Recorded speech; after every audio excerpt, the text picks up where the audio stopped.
Ladies and gentlemen, on behalf of the Institute for Security, Energy and Climate Studies, the main organizer of this event, I would like to welcome you on the seminar Nord Stream 2, Implications and Outcomes for US-German Relations and the NATO Alliance. I would like to thank our partners, Warsaw School of Economics, leading economic university in Poland, Center for Political Analysis and Security Studies at the University of Warsaw, and Energetic Insight. For me as a Polish representative and head of the Polish team at NATO STO SAS 163 Energy Security in the era of hybrid warfare, it's an honor to host our distinguished guests, Daniel Nussbaum, David Dorondo, Arno Dupuy, Margarita Senova, Kamila Proniska, Witold Jurasz. I hope that this seminar will enrich our knowledge and raise awareness of the energy and security challenges related to the Nord Stream 2. The discussion will be moderated by Jakub Wiech. Jakub, the floor is yours.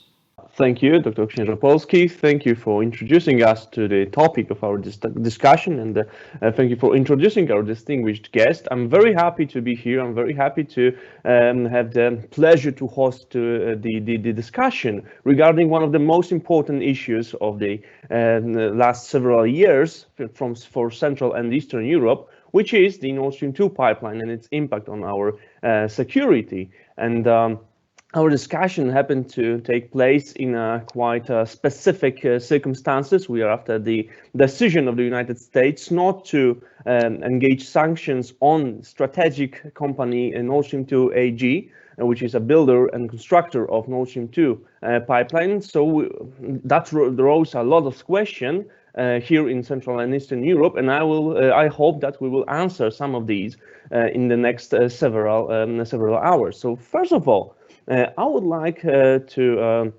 ask Mrs. Asenova to take a look on a perspective of a country which seems to be one of the most beneficial from the Nord Stream 2 project, which is Russia. We'll talk a lot about Germany and its perspective in this discussion, but first of all, let's focus on Russia. And Ms. Asenova, could you please tell us what's the Russian goal in Nord Stream 2 project? What will Russia get from this infrastructure and that will send gas from Russia to Germany? Okay, what is Russia going to gain from this project? Russia has been presenting, and let me be clear here, we're talking about the Kremlin. We're not talking about Russia as the Russian people, we're talking here about the Kremlin and its geopolitical strategy. The two mega pipelines that Gazprom is building in Europe, and this is not only Nord Stream 2, but also Turk Stream through the Black Sea to Turkey, and from there to Bulgaria, Serbia, all the way to Hungary and Austria. That makes it another mega international pipeline built by Gazprom. These two pipelines are a strategic geopolitical project of the Kremlin. They're not a purely commercial project because from commercial perspective, the huge investment in these two diversionary pipelines makes very little sense. The Kremlin has spent over 20 billion euro, and we don't know how much exactly this two project final cost is, with the purpose to bring gas to Europe, but this is not new gas. This is the same gas that is currently going to Ukraine and from Ukraine to Europe and to Turkey. They just divert the natural gas that is currently delivered through the Ukrainian gas transit network in these two new routes. If completed, Nord Stream 2 would indeed increase Europe's dependence on a single supplier, this is Russia, and it's going to concentrate about 70% of the currently delivered Russian gas to Europe to go through one line, to one country. This is one route directly to the lucrative markets of Western Europe. So the project tries to bypass Ukraine. It also is attempting to compete with alternative gas suppliers, not only LNG gas suppliers, but Turk Stream is competing with the Southern Gas Corridor from Azerbaijan as well. it is the strategic goal is also to divide the European member countries. We know that 20 European members oppose Nord Stream 2 and wrote a letter against that pipeline. We know that the European Parliament voted on 3 occasions resolutions to have this pipeline construction stopped. And we see very clearly there is no unity within the European Union about Nord Stream 2 in particular. Turk Stream at the moment is a little bit lost. Okay, thank you, Ms. Asanova. And I would like to ask if do we have our Mr. Arnold Dupois with us here? And can we hear each other?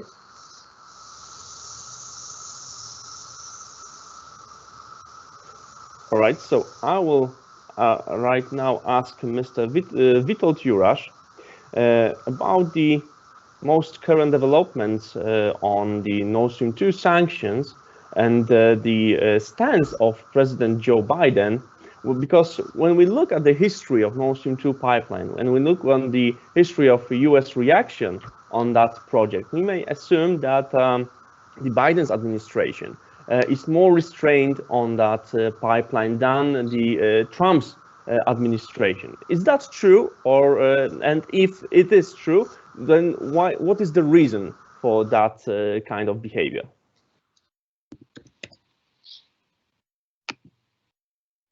I'm sorry, we do not hear, I believe. Okay, sorry, right. sorry, I was muted. Yep. Well, thank you first of all for inviting me to this event. And now, obviously, I'm Polish, so I wish that the US position were tougher than it is right now. And this is where we Poles usually stop. However, if I were to try to answer your question, and your question was not about the Polish position and whether we are happy or unhappy, but why is it so that the position is as it is? And I would say that I guess there are a few reasons. Well, first of all, there is a new reapproachment, or maybe the word reapproachment is not the right word. It's back to normality in the relations between the United States and Germany. Whether or not that is going to be a partnership and leadership kind of relation remains to be seen, because I'm not quite sure if the German side is willing to acknowledge that the United States did indeed make quite a few gestures towards Germany, and I don't see reciprocity on the German side, but we will see what happens with that. Obviously, Donald Trump was limited in his ability to make deals with Russia, although I always had certain doubts whether his position on Nord Stream was about Russia or more about Germany and his attitude towards Germany. Finally, and obviously we Poles don't like it that much, but it is probably true that for the United States, China is the #1 adversary and not Russia. We Poles would obviously like, had he been alive, John McCain to be the US president, but sadly that didn't happen. Now, understanding all the above, that still leads me to one or perhaps two questions. And number one question is, I'm not quite sure if our partners in the United States, but also in Germany, understand the level of insecurity which is part of the mindset of not the minority, but majority of Poles. And I'm not quite sure if it's possible to hope for a thriving liberal democracy in a country so much in possession of in a psychological situation where insecurity is actually the core of the mindset. So I would say that this is something that our Western partners should address. Secondly, this is of course a remark about Germany, not the United States. We still have some work to do in order to get over the difficult past. And I'm not quite sure if our German friends, and I'm underlining the word friends here, but I'm not sure if our friends in Berlin understand to what degree they're actually not helping this reapproachment which we need. Again, insecurity is not a situation which helps countries with a difficult history overcome that history. It would be obviously very easy for me to say why Nord Stream 2 is a bad idea from the Polish point of view, but this is easy. So what I'm trying to do, and I actually believe in what I'm saying, which is not always the case, right? People say different things when they have to, but I actually believe what I'm saying, is that it serves the interest of it would serve the interest of our partners to get rid of Nord Stream 2. That won't happen, most probably. And that probably leads me, I'm an expert in foreign policy and security policy and the East, as we say in Poland, not that much on energy itself. We have Mr. Księżopolski, Mr. Wiech, other distinguished guests here who know way more than me. But I did study, apart from international relations, also psychology. And I think psychology is something which is very often something which is not taken into account, and it is actually key to understanding the dynamics of relations between states and people. So I would say that if Nord Stream is to happen, then strengthening of security in other areas, meaning putting more boots on the ground or changing their status from a rotational basis to a permanent basis, would be something which would kind of help to diminish the level of insecurity which has been made way bigger because of Nord Stream. Thank you.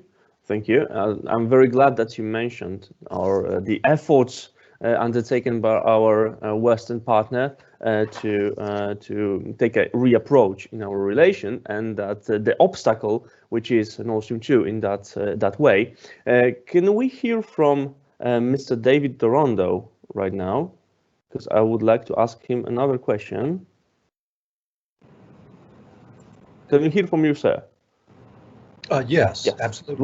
Great. Because I would like to ask you a question regarding the German approach and the fact that may happen regarding Germans, because after the decision of the Department of State not to impose sanctions on Nord Stream 2 AG company, many experts, many commentators said that this step was undertaken due to the fact that the Biden's administration was afraid to engage into the German federal elections, which are upcoming and will take place in September this year. So my question is it a correct answer to the question of why US decided not to impose sanctions on Nord Stream 2 AG company? Thank you very much for that question. I think it's certainly apropos, given the fact that there is a German delegation in Washington as we speak to discuss, among other things, Nord Stream 2 with the chairman of the National Security Council. It seems to me, as I look at the administration's position from the perspective of Germany, I am a sort of scholar of German history. The Biden administration seems very much interested in attempting to reset relations with Berlin after the turmoil of the last 4 years.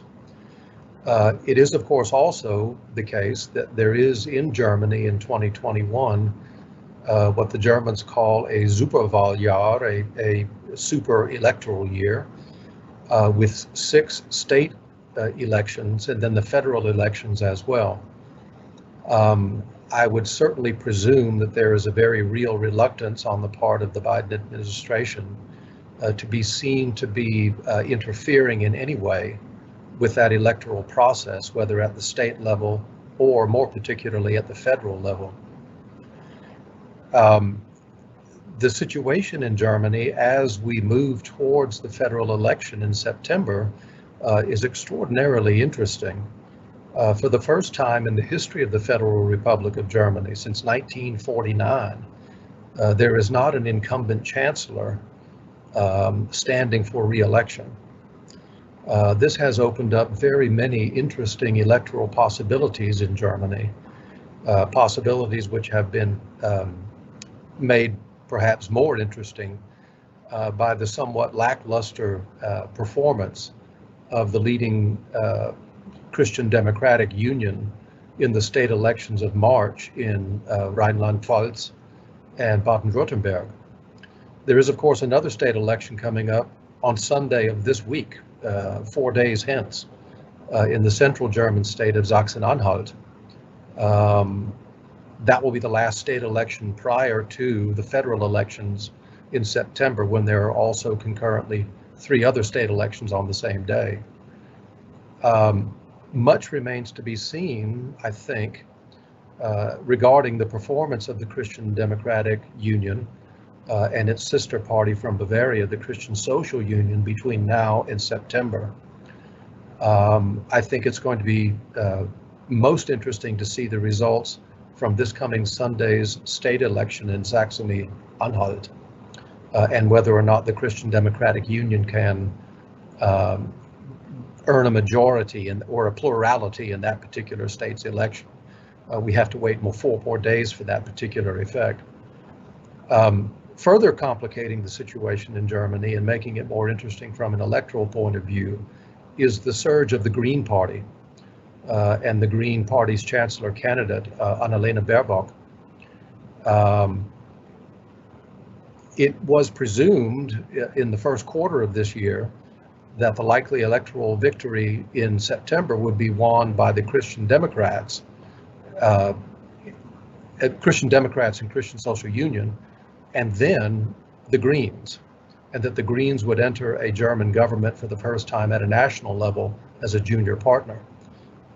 There is a distinct statistical possibility now that the Greens may win the election in September, in which case there will be some movement, I think, in the Christian Democratic Union and in the Christian Social Union to go into opposition in the German Bundestag and not enter that government as a junior partner. The Minister President of Bavaria, Markus Söder, the head of the Christian Social Union, has said as much, that if the CDU-CSU are not the major winners in September, that they should actually leave government altogether, which would raise very interesting coalition possibilities in Berlin. I do not think at this moment that this electoral process will stop Nord Stream 2 in Germany. If the Greens win the election in September, and if Annalena Baerbock then becomes Chancellor of Germany, I think the question will be revisited. The Greens are one of only 2 parties which are in principle opposed to Nord Stream 2. The other party, of course, being the Left Party, but their electoral prospects are very, very slim at this moment. But even if the question is revisited, it seems to me at this moment that this electoral process will not probably stop the completion and operation of Nord Stream 2 unless there are other market factors and legal challenges at the level of the EU. And those are issues which other members of the panel might well be able to address much better than I. I hope that answers your question. That's a very, very appropriate one.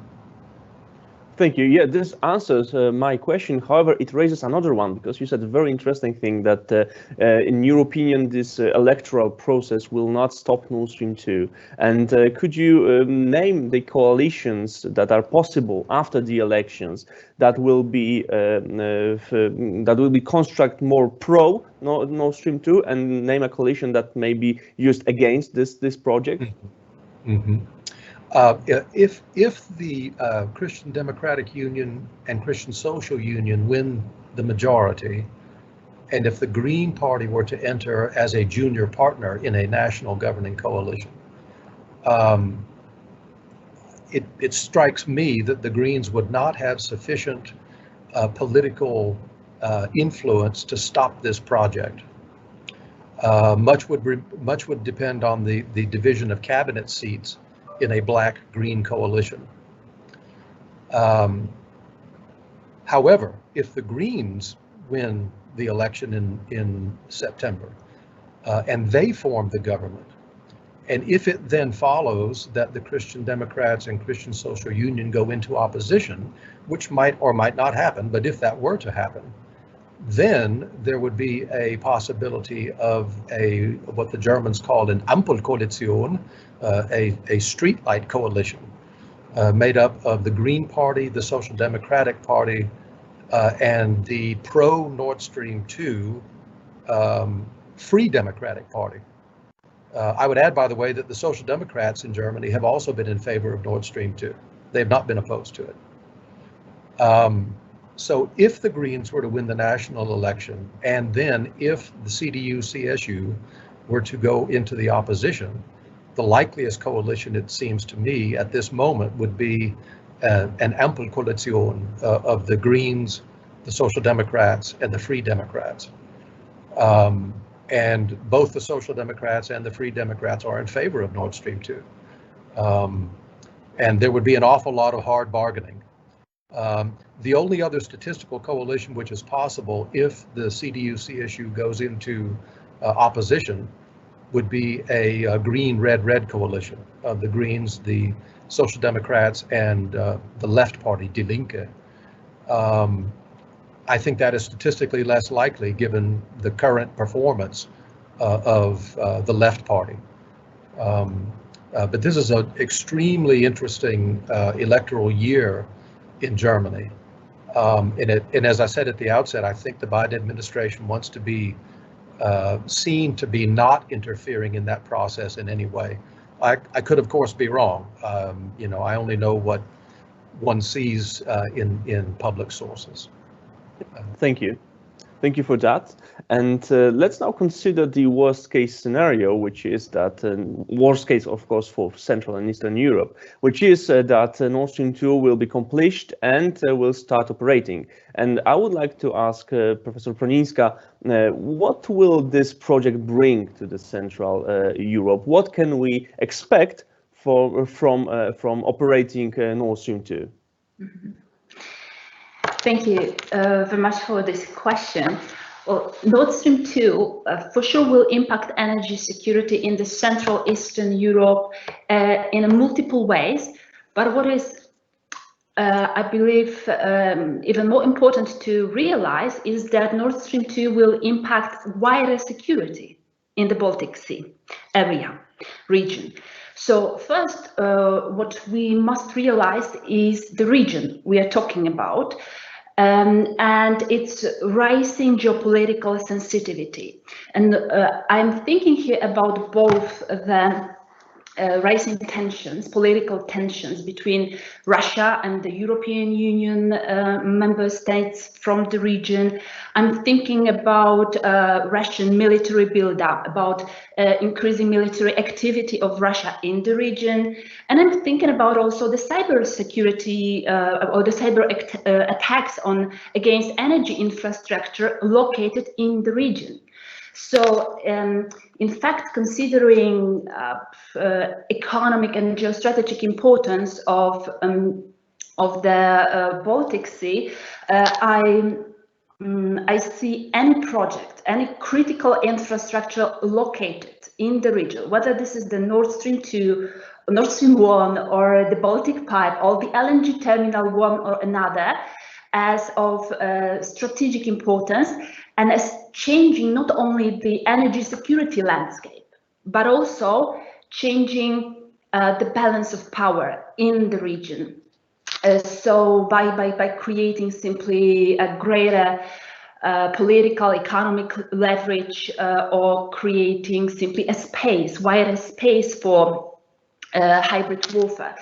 So this is the first issue that I would like to emphasize. The second is exactly what you're asking about, that is energy security of the individual countries from Central Eastern Europe, which will be for sure differently affected by implementation of Nord Stream 2 in both positive and negative sense.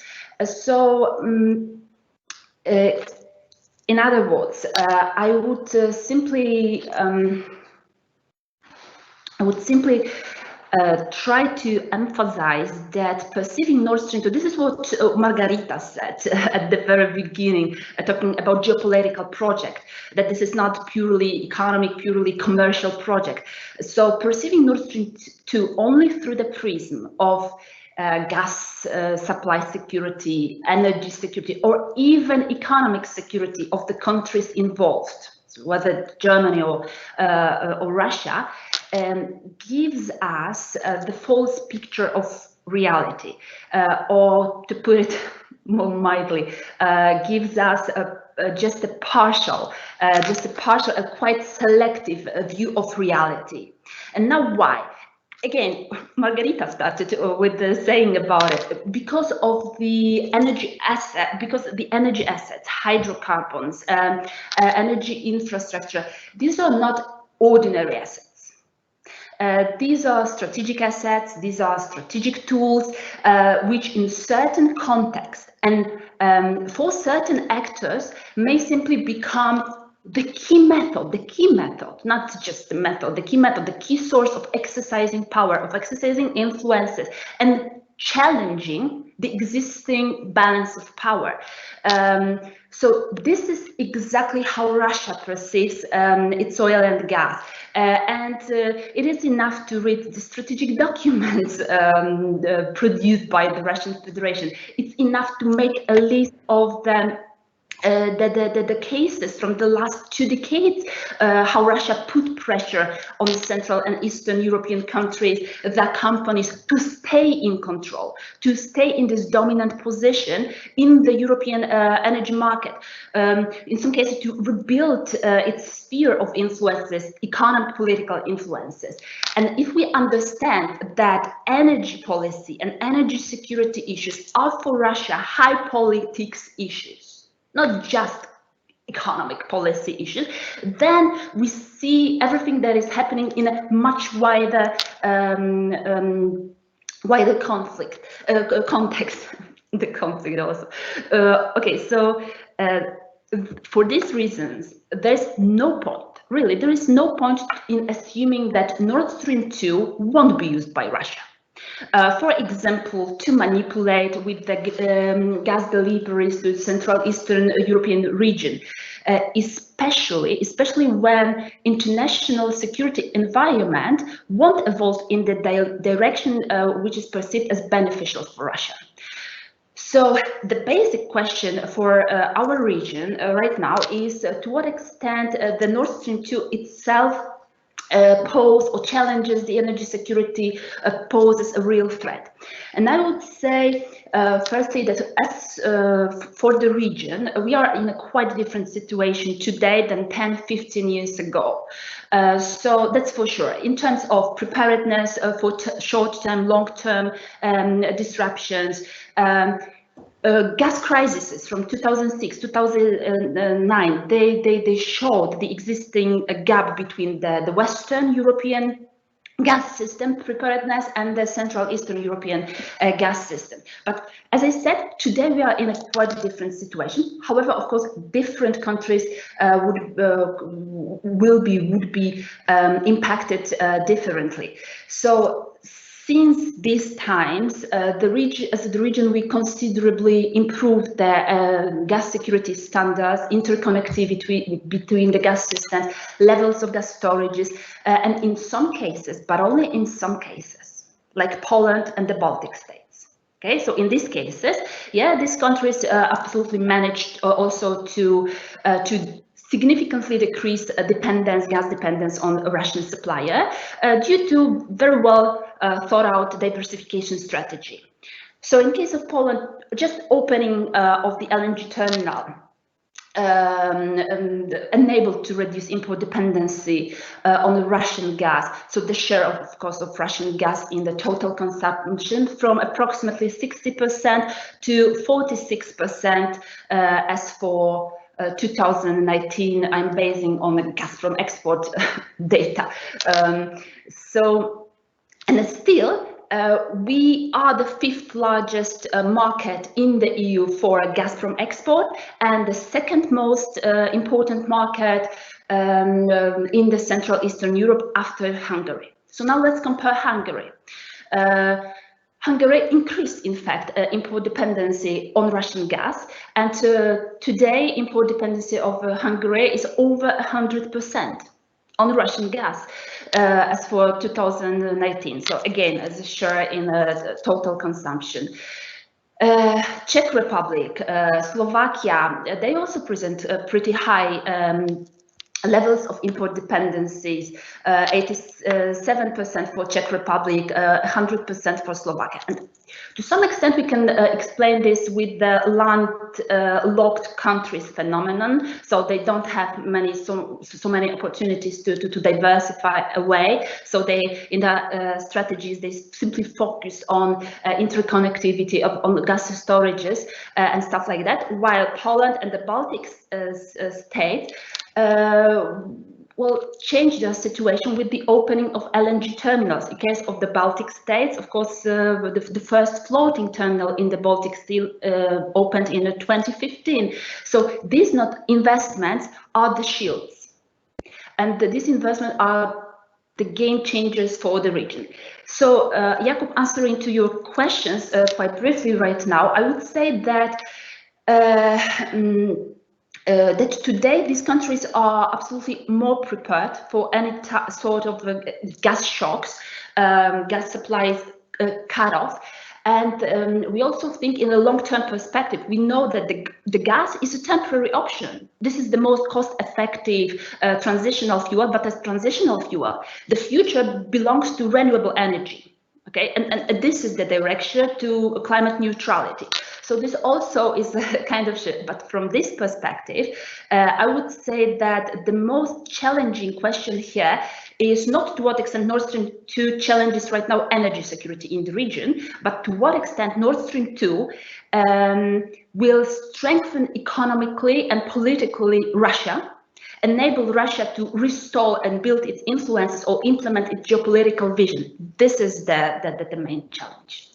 Thank you. Thank you, Ms. Bronińska. I'm very happy that you mentioned that the gas transit is only a part of the panorama of the influence that Nord Stream 2 brings to Central and Eastern Europe. And right now, I would like to ask Mr. Daniel Nussbaum. I believe that we have him online right now. Mr. Nussbaum, can we hear you? Yes, indeed. Yes. I apologize for all of the confusion on my part. I'm here. Great, thank you. So I would like to ask, because we heard from Ms. Broniska why Russia needs Nord Stream 2. We heard also from Ms. Asanova why does Kremlin pushes so hard to make this gas pipeline work. But why does Germany need Nord Stream 2? What is the point in having that pipeline for Berlin? And this is the question I would like you to answer. So yeah, thanks. I would give three short answers. One of them is enhanced energy security, but on the supply side. That's both in volume and in diversity, so that they have plenty of volume. As Margarita will tell me, it's more than they need, much more than they need, but certainly it provides them a security on the supply side in volume and in diversity. On the diversity side, interestingly, they're closing their nuclear plants this year, trying to reduce coal consumption. So in fact, they need to have some sort of diversity to replace what they're getting rid of. Also, I would say they need to be as cost efficient as possible as they move away from coal and nuclear. And so one of the ways you might say that the Nord Stream 2 is cost efficient is it cuts the distance. Because it doesn't go through the transit states, it avoids complex geopolitics of transiting Ukraine, and it is moving things from the old supplies from the old supplies in the southern Russian fields to the new supplies in the northern. They're cutting a lot of distance out. So they're being cost efficient, they're getting enhanced security and volume and diversity.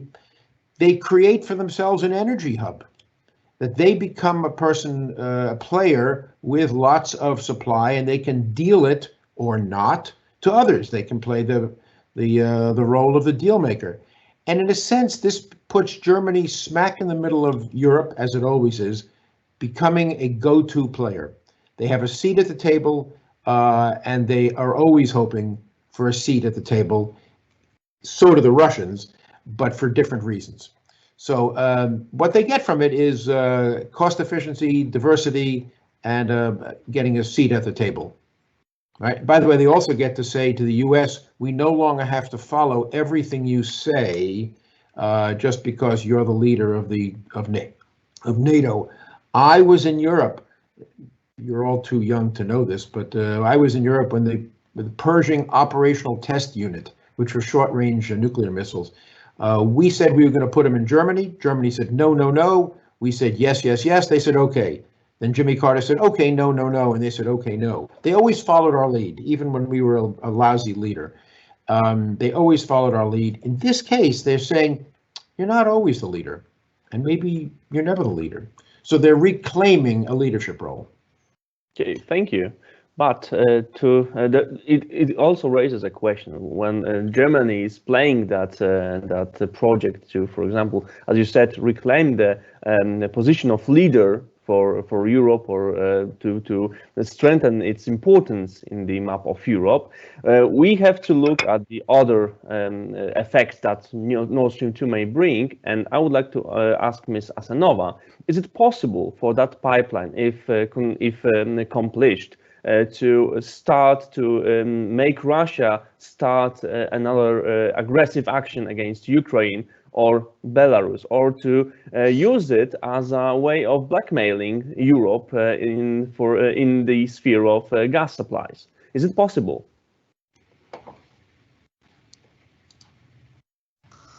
Russia uses different means and different tools in each country.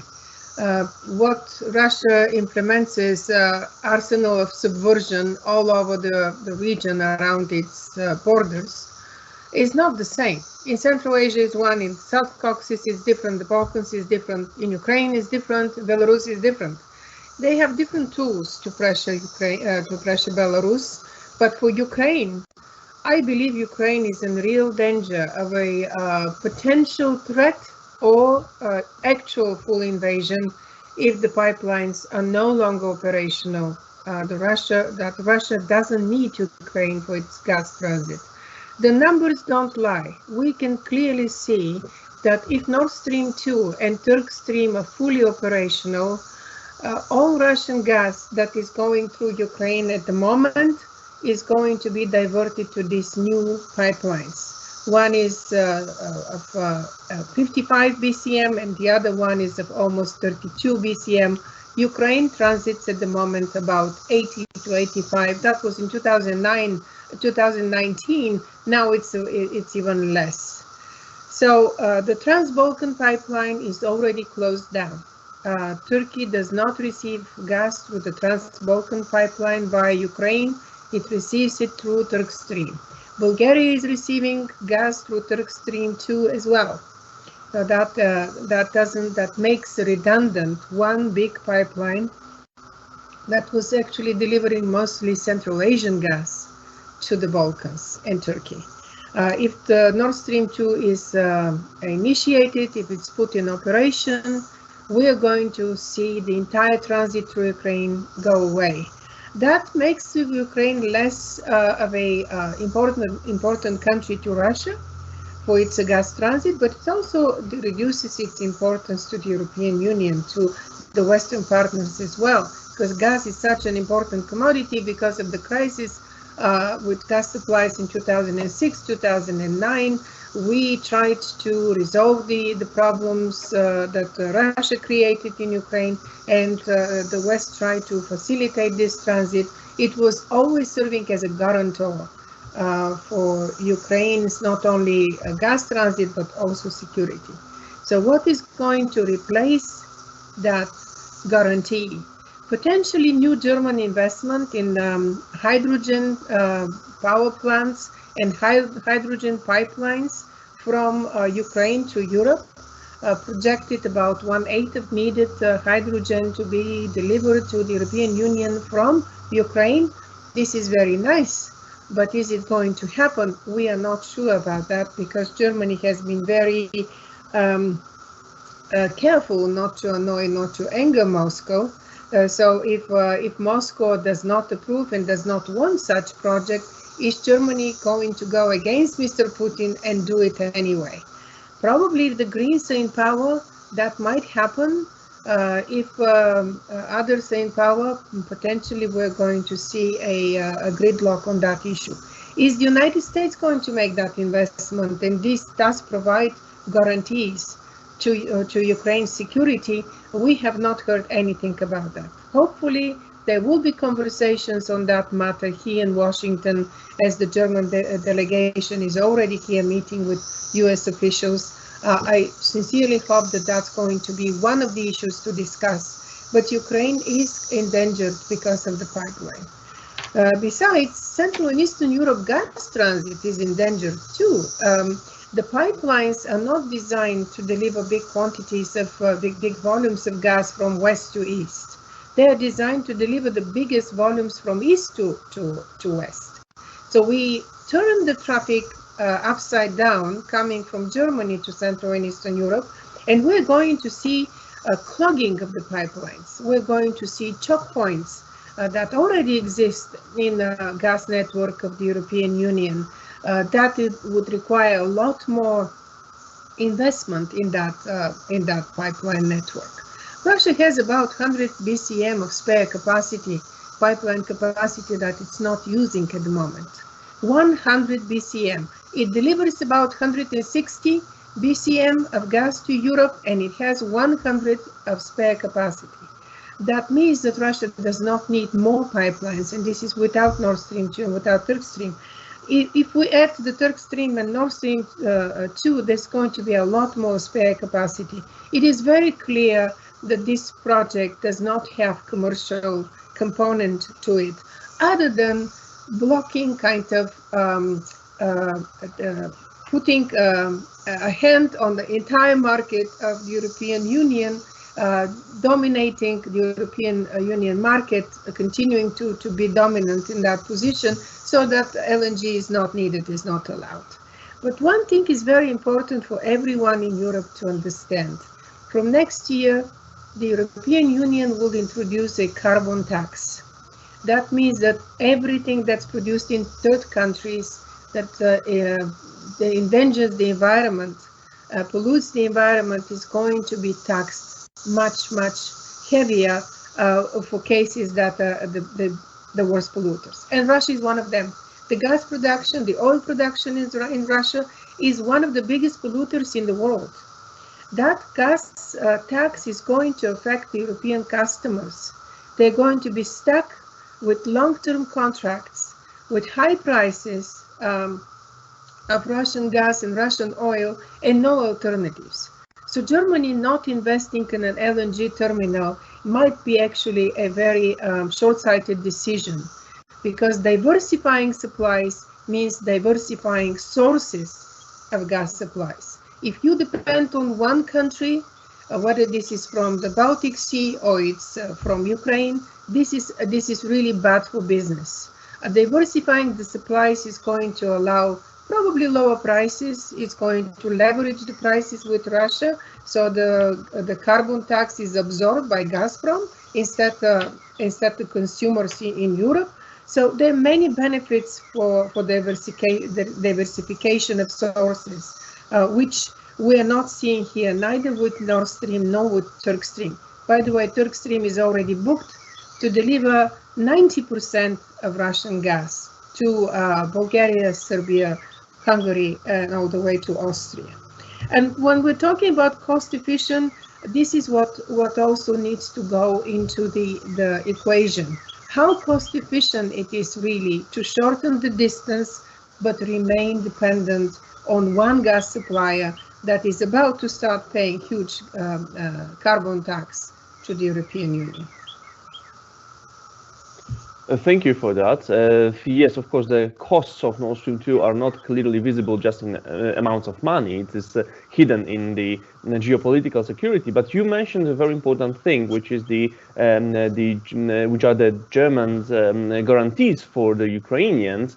And I would like to ask you and ask for a very short answer. Do you believe that Germany will use the guarantee that can be called a safety lock of Nord Stream 2, which regards the possible closure of that pipeline in case of, for example, Russian aggression on Ukraine? Do you believe that it may happen, really, that the transit of gas through that pipeline will be stopped due to the happenings, to the ongoing events in the east of Europe? This is a very tricky question. This is a very tricky proposition to begin with. Who is going to be the executor of this stopping? Germany, the European Union? What is going to be the legal basis of such interruptions of gas supply in case Russia violates any agreement to continue transiting gas via Ukraine? It hasn't been developed, it hasn't been presented as a mechanism of exercising control over Russian transit of via Ukraine and via Nord Stream 2. I don't believe that this is even a possible proposition unless Russia commits to it, and Russia could commit to it only because there are going to be lengthy lawsuits about the Nord Stream 2 being put into operation. So Russia may choose to sign a deal and guarantee some transit via Ukraine so that it's not submitted to lawsuits. Thank you. And we heard about the dangers of Nord Stream 2. We heard about the interests that are hidden in that project. And the next question goes to Mr. Jurash. And I would like to ask whether you think that Nord Stream 2 will change the European Union and the NATO. Do you think that this project will affect these two organizations, and if so, in what way? Okay, I did not forget to unmute myself this time around. Well, thanks again for the question. Well, I would say that there's been a dramatic shift which has happened during the Trump presidency in countries such as Poland. In a provocative way, I would say that until the presidency of Donald Trump, it really did not play a big role from the American point of view who was in power, for example, in Poland, because each and every party was equally pro-American. Now that has changed, and there is a divide. And the paradox is that with the US being more lenient, if I may say so, on Nord Stream, the probability of those political forces which were more pro-European rather than pro-American to become even more pro-American, pro-European and less pro-American will be on the rise. So I would say that even though it's a bit of a paradox because Nord Stream is basically a German thing and not an American thing, but the thinking was, well, the United States is something special, and if our European partners are not exactly trustworthy, and that was the way of thinking. We never really trusted, for example, the French when it comes to their attitude towards Russia, and we were suspicious of Germany. But then there was always the United States, and we could put all our hopes in the United States. If that goes away, the thinking will be, and it's a bit of a paradox, well then, why do we really need the United States if it's actually the Europeans that we basically do business with? So I would say that there will be a shift here. There will be fear of a Medvedev plan.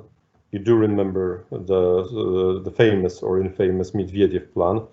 By the way, I found a declassified CIA analysis of the Gromyko plan, and I actually had to change only a few words to send a cable to Warsaw when I was writing about the Medvedev plan.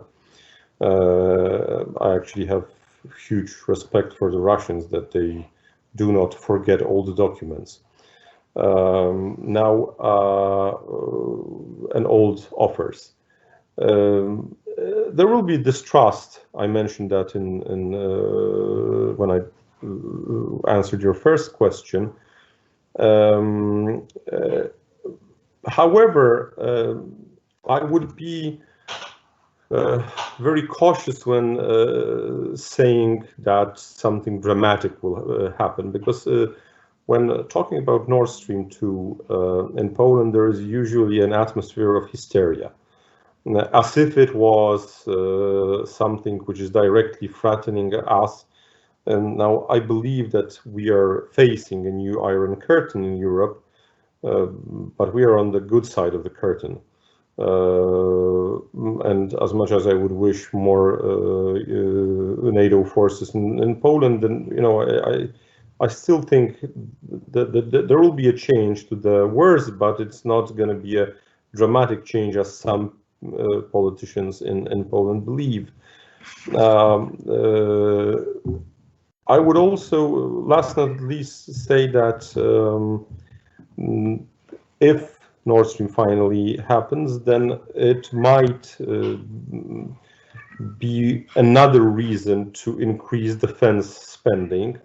Theoretically, that has happened, but that's purely theoretical because the rise has been very small, and we are actually spending our military budget on, for example, buying jets for VIPs, which is not exactly a weapon or a weapon system. So the closer Russia gets, the higher the probability that a real increase will happen. But will it be inappropriate if I, after I do hope answering your question, would dare to answer a question you did not ask? Is that okay?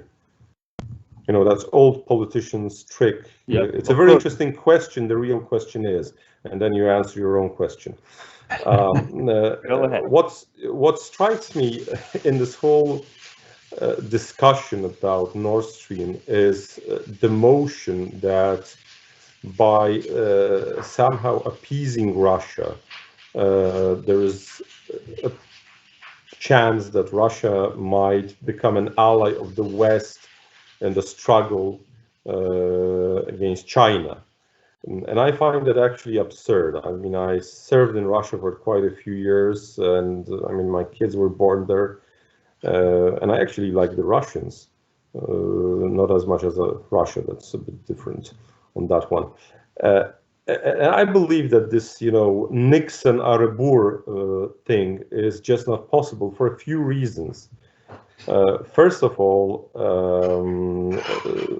the Russians understand they can play games with Europe and with the West, and they equally well understand they can do that with the Chinese, because then they will pay a price in Central Asia, and they won't fool with the Chinese ever, and they know that. Now, secondly, they don't fear China, even though there is this notion in the West that Russia fears China. No, they don't.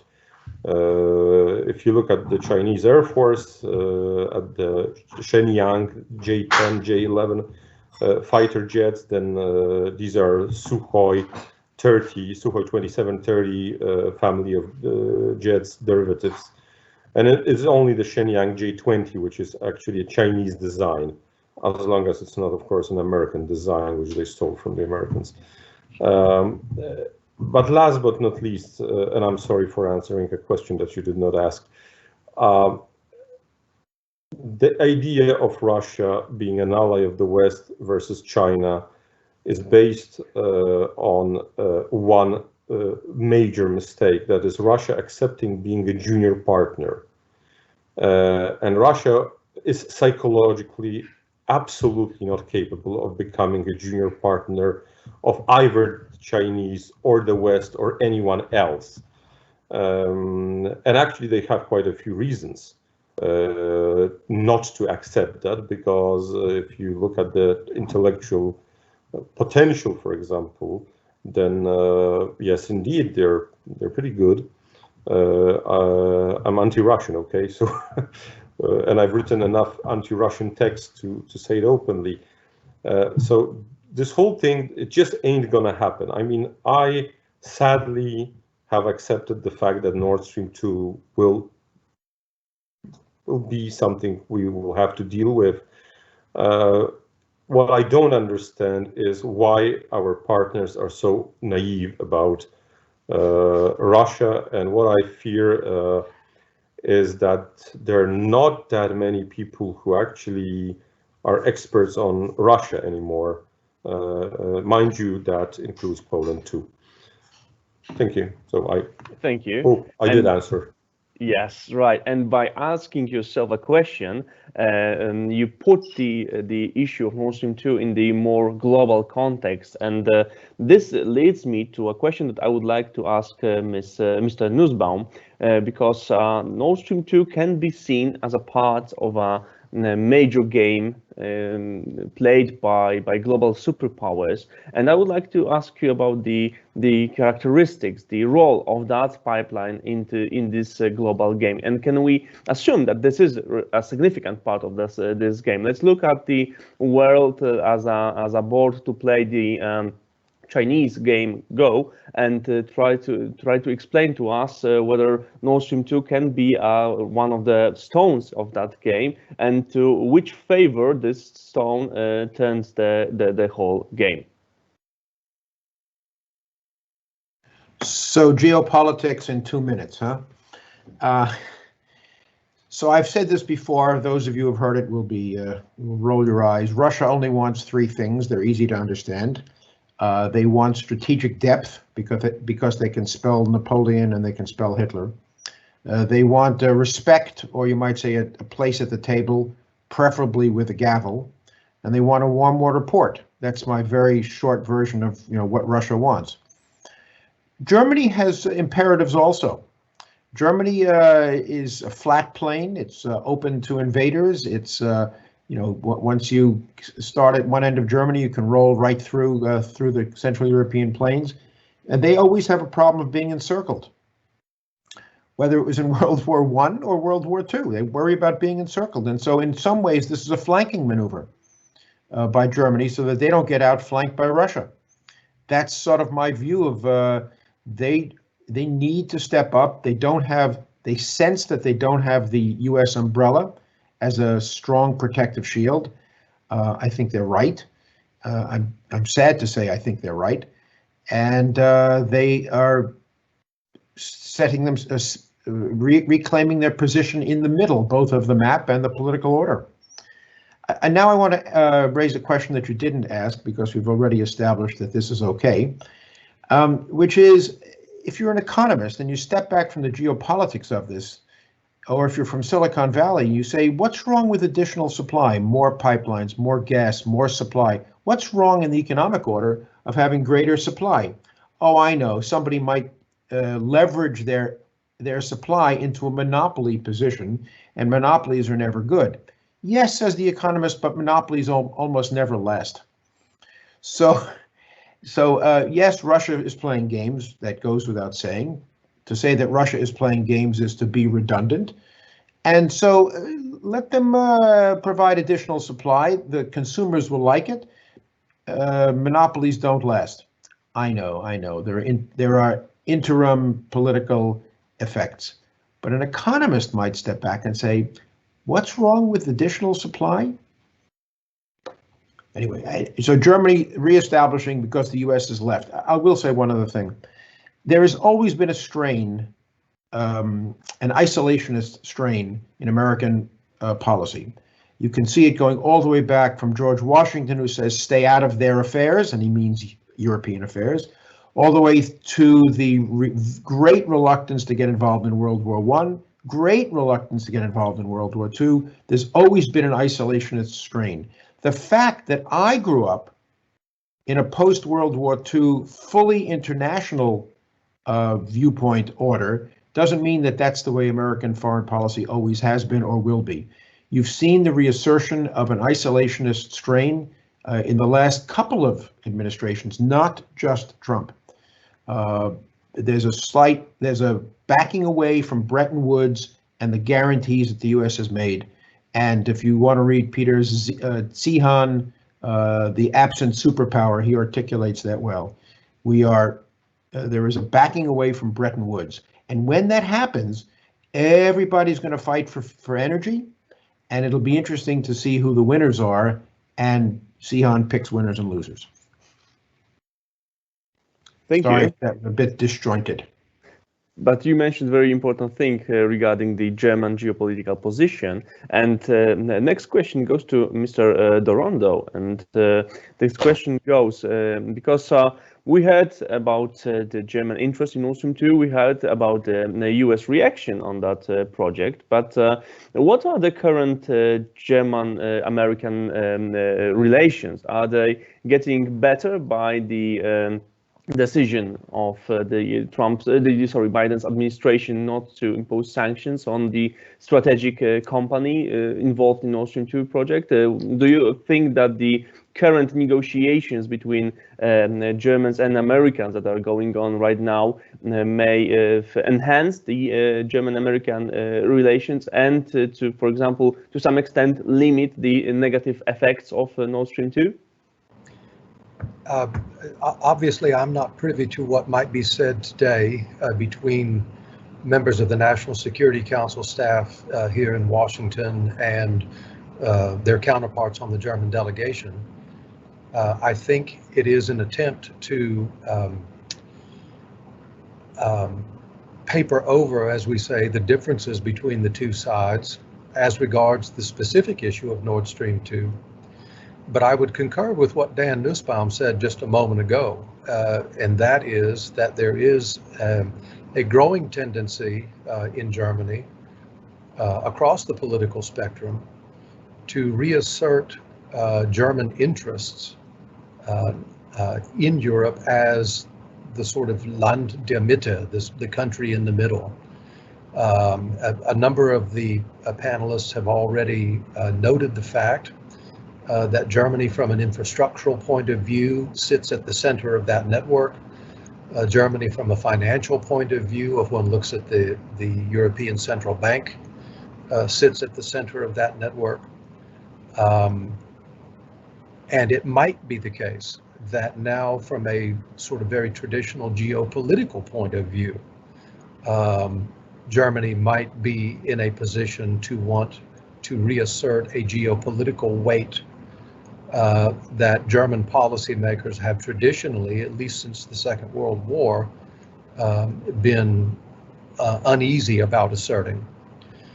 I would further concur with what Dan Nussbaum said a moment ago as regards the regret which he expressed about a U.S. willingness to extend that sort of traditional protection to Germany that we have traditionally extended.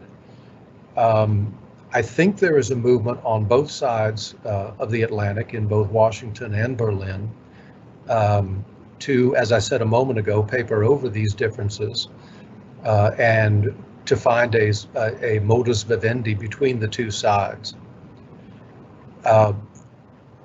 That said, I think the German approach to Russia is traditionally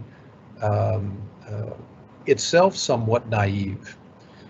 Germans in the Federal Republic of Germany have talked about Wandel durch Handel since the 1950s, you know, somehow turning the Soviet Union, as it was then, into a more compatible partner with Western Europe and with Germany through trade and cultural exchange and so on. This policy has, and this aspiration was continued after Germany's reunification in 1990. And as was observed just a moment ago, there's a certain naivete in that. I share the view already expressed on the panel that Russia has very particular geopolitical and geoeconomic interests. And one is naive, I think, in thinking that trade and cultural exchange and so on will change those imperatives. Those imperatives are historically conditioned. I am not a historical determinist, but those imperatives on the Russian side are historically conditioned. And I think we are mistaken if we ignore those, and we ignore those to our peril, whether we are in Germany, whether we are in the United States, whether we are more particularly in East Central Europe, which finds itself in a very difficult spot historically. Thank you. Thank you for that remarks. And the next question goes to Ms. Proninska. And this is a question that comes from our audience. And the question goes, because we heard a lot here on the German stance on Nord Stream 2, the Russian stance, and of course we know the Polish stance and approach to that project. But could you please paint a panorama of the European, the approaches of the other European countries to Nord Stream 2? What are the voices coming from the rest of the Central and Eastern Europe? What are the positions that are being taken by the states laid here? Mm-hmm. Thank you for the question. I see also the question on whether other projects like EastMed be an alternative solution for Europe. I can see the questions in the chat. So this is very important questions, and obviously there are the different positions of different countries regarding Nord Stream 2. I would say that majority rather against. You could notice the debate in the European Parliament. So also the parties in the Parliament make it quite clear that Nord Stream 2 shall not be perceived only as a commercial project. However, as I said, I am not seeing too much threats to energy security of any of the European Union states. Why? Because, as I said, even the Central Eastern Europe enhanced the security standards. As it comes to Western European countries, for them, This is an additional supply of natural gas. For them, this is about diversification of the supply routes. For some of them, this is even the diversification of suppliers. So, you know, from the very energy security perspective, the principles of energy security, whether this is the Nord Stream 2, East Med pipeline, new LNG terminal, well, let's build them and let's provide new sources of natural gas. What I mean is we are not talking also about an ordinary gas supplier. We're not talking about Norway, for example. We're talking about Russia, who simply sees energy security quite differently to what majority of the European Union states. And when you're asking me about the rest of the Europe, I would simply say this. The rest of the, so other European Union members than the Central Eastern European countries had quite different starting point, quite different situation in terms of interconnectivity, preparedness, and all of that. So I would even absolutely say that this might enhance the energy security for this transitional period. In case of the Central Eastern Europe, and this is why I've been focusing on this part of the European Union, this has been quite a challenge. However, 10 years ago, I remember myself giving a speech once at CIPRI, Stockholm, when we were still discussing Nord Stream 1 and South Stream. This was the time also of the South Stream reality. And you know, the conclusions for the, or implications of these two projects for the Central Eastern Europe were quite different than what we can say today about implications to energy security as such. In the region, due to all these changes that I've discussed. So this is what I mean by that. So if anyone criticizes the Nord Stream 2 project, it's not because it gives us an additional supplies of natural gas. Okay, it wouldn't be too smart. It is because of the political or geopolitical nature of this project. And so, if we establish the rule that we are answering also the question that we would like to answer, I would say one more time that the key challenge with the Nord Stream 2 is not energy security as such. It is to what extent it will strengthen Russia in geopolitical terms and in economic terms. And you know, I think about energy, about security in a quite comprehensive way. I try to see the interlinks between what is happening in the energy security field and the military security field, for example, or economic security or any other dimension. And what is clear to me is that for any petrol state, including Russia, and maybe Russia even in particular, this is the last call. You know, this is the last call to strengthen their position in relation to importer countries. They have 2 decades, maybe more, but let's talk about 2 decades. So in this sense, Nord Stream 2 gives Russia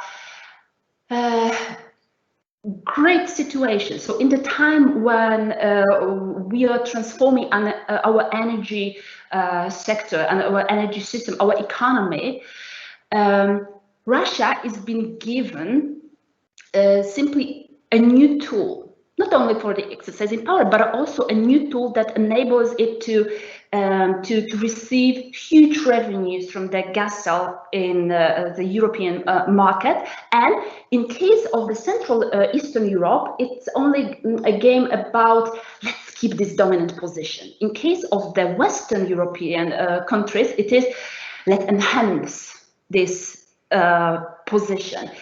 And what is happening with the revenues from the sale of oil and gas?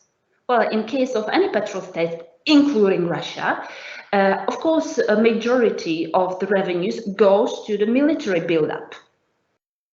So without these revenues, it will be much more difficult to modernize army, to spend more on military and so on. And this is what should be worrying. And I would say, referring to also Germany and everyone who is involved and supporting the project. Let's be quite honest that the project is strengthening Russia on many fronts. Economically, politically, geopolitically, strategically, and so on. But it is also legitimizing what has been done recently. So the Russian aggression on Ukraine, as of course the most striking example. Well, we're giving legitimization of these actions, investing in projects with Russia, which obviously would strengthen position of Russia in relation to the states also who are not right now the members of the European Union, so are at this, in this sense, and the members of NATO, of course. So in this sense, they are at a quite weaker position. Thank you. Thank you, Ms. Broniska, and thank you all for sharing your opinions and for sharing your remarks on Nord Stream 2. We are coming to the closing of our debate, and I would like to ask if any one of you has any closing remarks that you would like to share with us. Okay, if no, so thank you once again. Thank you. Margarita says that she. Oh, sorry, I haven't noticed that. So go. Sorry, 2 points I wanted to add. If you look at the pipelines, Nord Stream 2 and Turk Stream, and the way they are encircling Central and Eastern Europe from both ends, from north and from the south, pretty much using all the pipelines and cutting off chances for alternative gas supplies, or undermining them consistently for years, the building of those interconnectors that could bring alternative gas supplies. There is a certain danger to energy security of Central and Eastern Europe as well, which Central and Eastern Europe is fighting very, very hard. European Union is also fighting very hard with the 2009 strategy of interconnectivity, of making sure that each country is not going to be victim to sudden gas supply shortages and so on. And but at the same time, the Central and Eastern European countries are very much involved in the 3 Seas initiative, trying to connect through energy pipelines and electricity grid, northern part of Central and Eastern Europe with the southern part, and have it all connected throughout the 3 Seas, the Baltic, the Black, and the Adriatic Seas. And this is another project that these 2 pipelines, the way they are encircling Central and Eastern Europe in the pincer movement, is going to threaten. And there's going to be another struggle for the countries in the East to try to overcome those obstacles and remain connected, remain vital, remain independent, energy independent. The other thing I completely agree here with my colleague who said that the geopolitical risks, the connection with military financing is much more important, providing Russia with money to invest in weapons that then are used in Ukraine and other parts where there are frozen conflicts such as Georgia or Transnistria. But there is one more issue one more problem I needed to put here, and which is extremely important. Russia is spreading corruption throughout the countries where it operates. And it's not just Eastern Europe, where I know most of the countries have problem with corruption, but also in Germany. The strategic corruption aspect of Russian energy policy and building of mega pipelines is extremely important. We see the latest appointments of German politicians into big Russian energy giants. It's not just Gerhard Schroeder. There is a high-level Austrian politician, former foreign minister. There are other appointees now that are going into those companies, because this is how Russia gets loyalty, and through this loyalty they get penetration, they get lobbying interests. They penetrate the politics of another country, and as strong as Germany is economically and politically one of the pillars of the European Union, if Germany is susceptible and subjected to this kind of strategic corruption, we have to ask ourselves, is Germany benefiting? Is the European Union benefiting? Is the United States benefiting from not having a strong, independent Germany that can conduct its own affairs without Russian interference? Thank you. Thank you. Does anybody maybe? Yes? May I add something at Watson? Because I just want to put it clear. I am not saying that there is no energy security threat. However, the threat or the challenge, I would say even the challenge, is much lesser than it was 10 years ago, just because our region, okay, has a pretty strong partner, to use negotiation language. So in this sense, we've never had so many options on a table available. So it's up to individual countries. Hungary, if Hungary you want to invest in further dependency on Russia, go for it. Germany the same. But if Poland, Baltic states want to do something different, they have an option. So this is the game changer for today. But the other element that I missed a bit here, it's because we indeed indicated the links between military security and the Nord Stream 1, but there is one more thing. With the Nord Stream 2, with Nord Stream 2, Russia also receives a floor, a new space for hybrid warfare, and this is what should be absolutely indicated. And we all know that Russia has been mastering the use of disinformation, cyber attacks, economic energy pressures, all of that. And we've been also observing the increased military exercises in the Baltic Sea. And Nord Stream 2 perfectly fits the hybrid warfare concept, the strategy, because it enables not only the greater energy pressure, but also greater military presence. It undermines European security community. It is dividing, weakening in this sense that the European Union, because we see these clear divisions, also the divisions in the NATO alliance, and this is what at the end I would also like to emphasize, to see these correlations between Nord Stream 2 and the space for the hybrid warfare. Thank you. Thank you. Thank you. And all right, does anybody wants to share with some remarks with us? Yes, I think that Mr. Dorando wants. Yeah. Yes, I would like to say just very briefly that one should watch, I think, the electoral process in Germany between now and September very, very closely.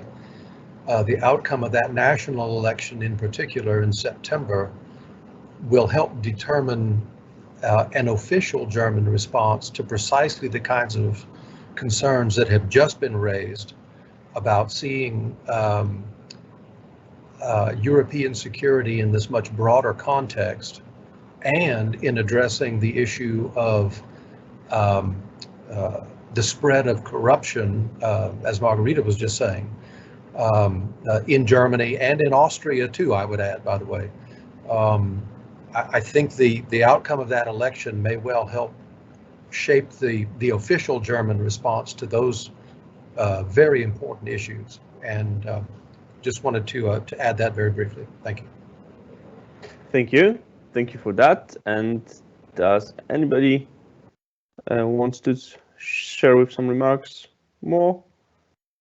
I think not. Okay, so thank you again for that that debate. I think that we answered a lot of questions that rose in the issue of Nord Stream 2 and its possible effects on the Central and Eastern Europe and also on transatlantic relations.